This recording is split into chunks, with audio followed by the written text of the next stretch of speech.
American Mars. American. American Mars. American. American Mars. Abo, gurba. Eenyu baanta boo na baanta Kaya adeera kiyya sumaan baana si malee nama biraatu tooratan jira. akkam barbaadda boo Lakki akkuma barbaadu eessarraa deemaa jirta. hudduu warra keessanii keessaa hin deemaa jiru. Eessa deema jirtaree? Hudduu ta'e keessatti hin deema. Haya deemigaa waa fagoorraan deemtu fagottiis hin deemtu. Yaa wanna mataa barbaree bakkaan irraa deemuu fi bakkaan itti deemu maana gaafatta. Bar dura mana keenya yoo deemte siin keessummeessa jeeti. Mana keenya biraa dabartee akka hudduu tiyya deemta asirratti isa keessummeessaa deema. Boqon bineensaa fakkaata ilma nyaatiin.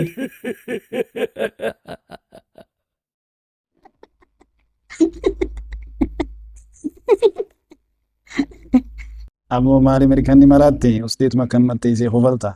Maal taate ooluma teessuma maaltu isa kofalti.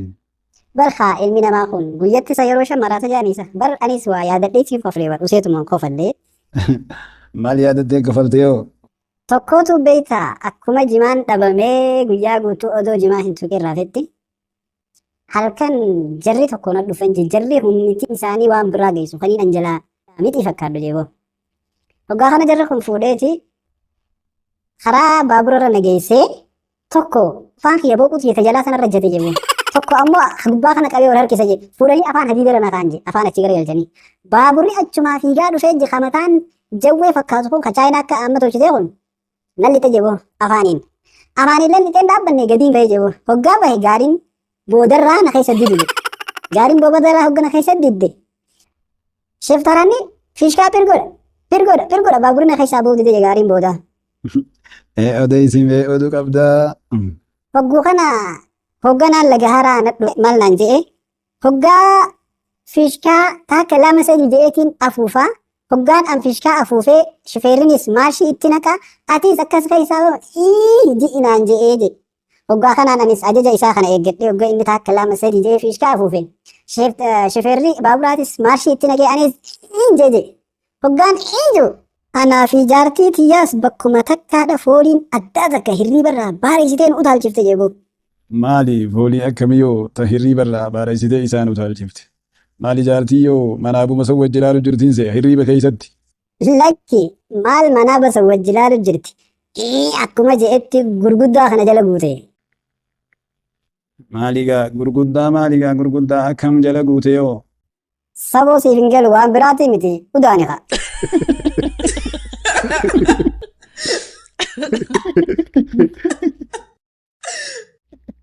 Maja, alkaa'ime mee foormulaa bishaanii himi. Oya barsiiso.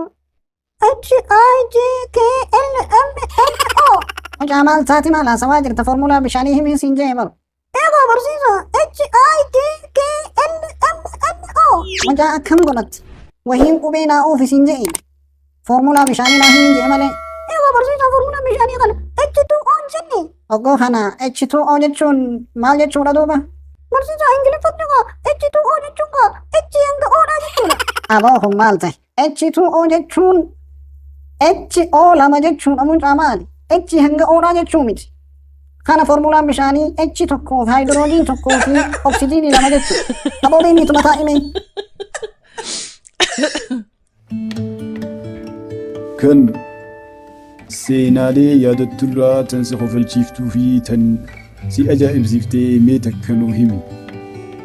Gaa akkanumatti hin tetteenyu wal biraa. Mee seenaa irraa nuu himi seenaa waan beekturraa. Seenaa waa'ee maalirraa akkaan siif himuu barbaadda yaa jaarsa xiqqaa. Seenuma feete hamirraa'uu kan yaadattu jechuun kan bohaarsu mee seenaa tokko nuuf himi mee.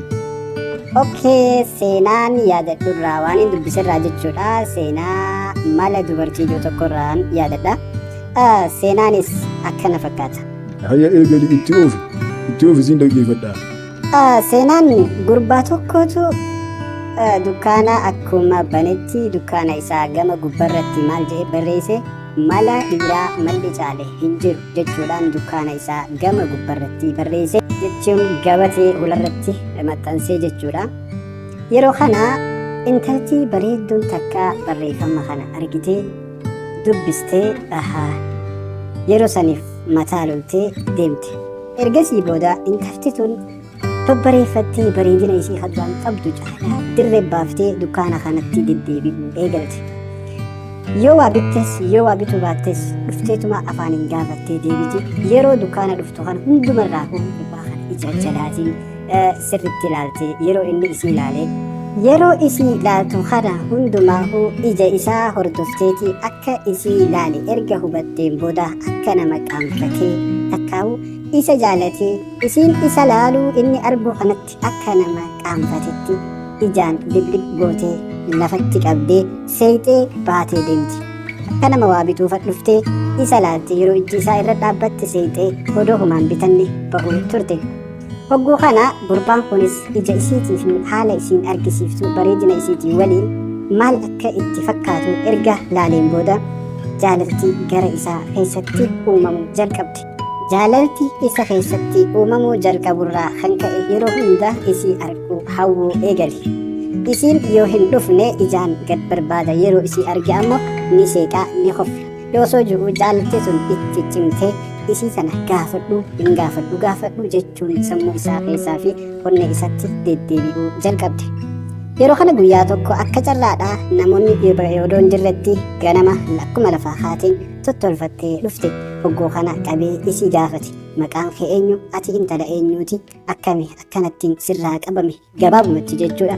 Akkanattiin sirraa qabame jechuudhaan itti dubbate.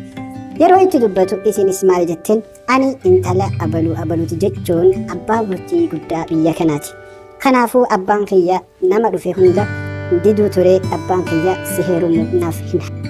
Abbaan kiyya nama naaf dhufe hunda intalti tiyya ijaan qabdu, gurraan qabdu, qaamni isiidhaa laamshawaadha, hin hojjetu, lafaan kaatu, hin deemtu, hin sossootu jechuudhaan nama hunda na dhorku ture waan ta'e akkaan hin heerumne na dhorku ture waan ta'eef abbaan kiyya akkaan an si heerumu naaf hin hayyamu. Hogguu kana inninis maal jedhe?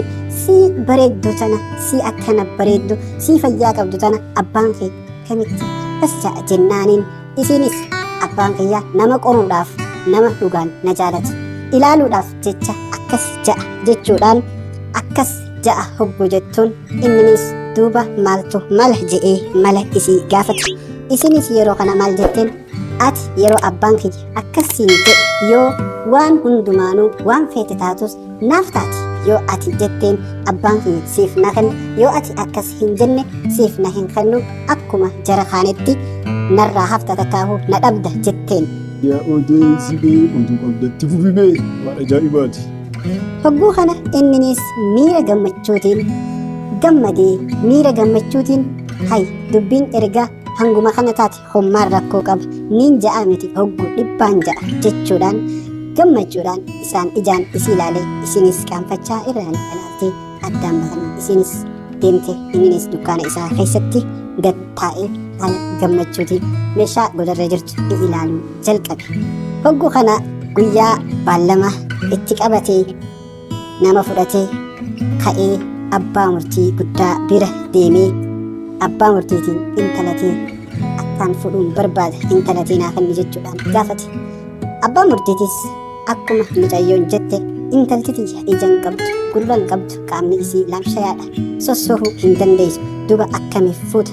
Ani waan si mudatuuf booda itti gaafatamaa hin ta'u jechuudhaan yeroo itti dubbatu inninis dafee otoo abbaan murtiidhaa haasa'u hin fixatin ani intaltitee jaaladhee waanuma hundaanuu akka feete taatus naaf taati jechuudhaan itti dubbate.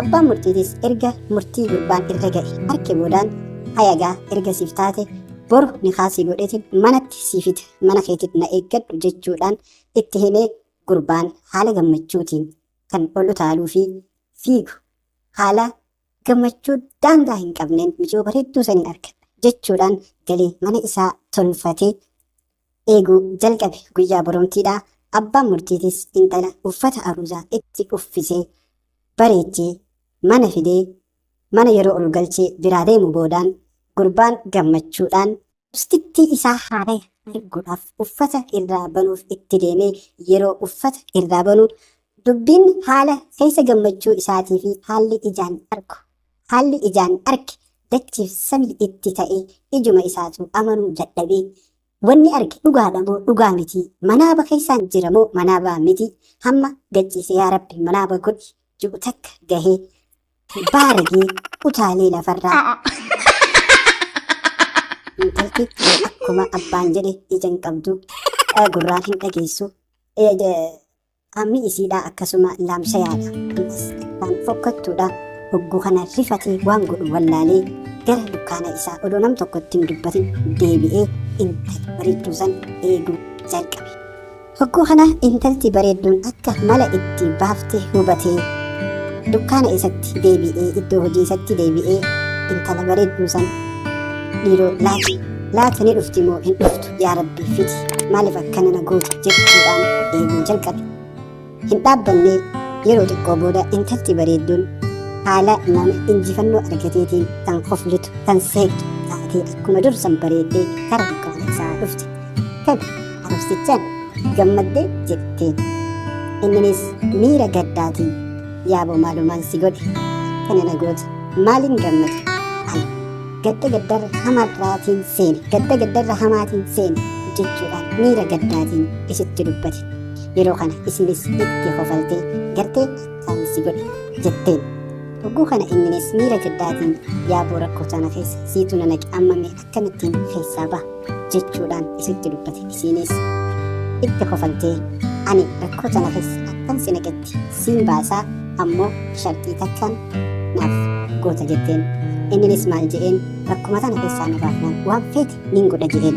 Hogguu kana isinis maal jetti isaan koo gad bahi jettee barreeffama dukkaana gama gubbaarratti inni barreeffatee ture kan mala dhiiraa malee malli hin jiru jedhu barreeffama kasan argisiiftee yoo barreeffama kana asirraa hayxee mala dhalaa malee malli biraa hin jiru jette rakkoo kana keessa siin baasa jetteen.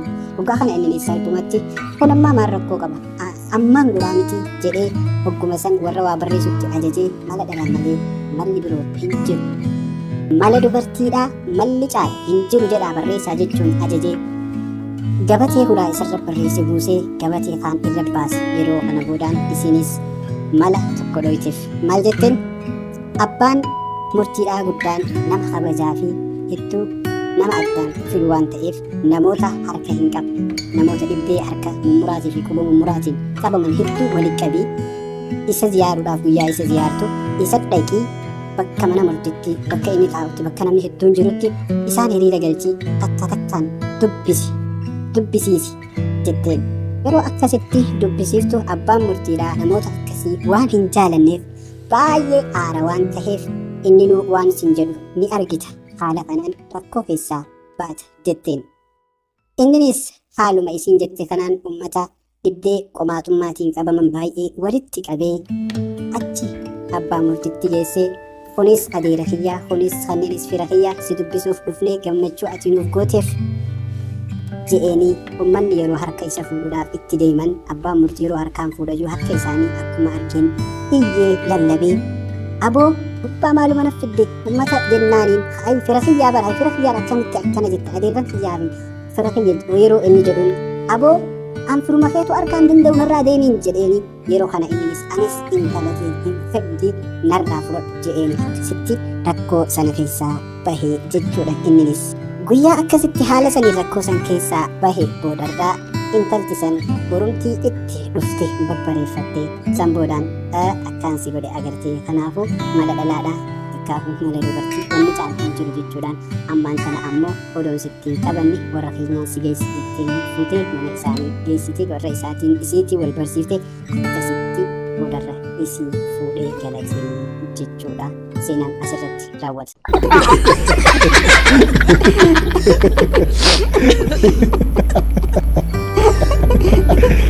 Seenaa ajaa'ibaa hin taakamu. Dhugumatti mala dubartii malli caalee hin jiru. Dubartiin jechuun malli isaanii haalaan badhaadha. Duuba bakka minnaa hin tasaa wayin gaazexanyaa ta'eeti oduu naa himu siin jee akka seenatti seenaa naa himu siin jee malee. Yaa gaazexanyaa. Jaarsa xiqqaa ani seenaa tolchee si himnaani gaazexanyaa nan jetta. Aya, teetiin silaalaa akka itti nu himu. Ati sunu